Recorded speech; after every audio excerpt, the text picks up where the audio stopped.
Hi friends, good afternoon সবাইকে। এখন বাজে হচ্ছে 12টা 20। এখন রান্না করছি।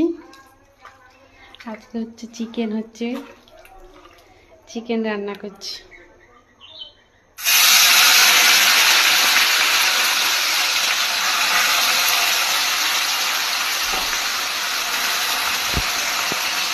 হ্যাঁ, তোমাদেরকে দেখাচ্ছি।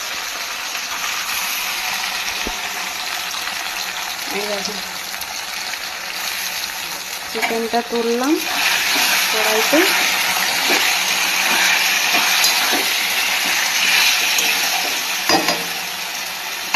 বন্ধুরা আবার এটা কমেন্ট করো না যে এইটুকু চিকেন, আসলে দুজন তো খেতে, আমি আর ছেলে খাবো, ওই জন্য এইটুকু চিকেন করেছি।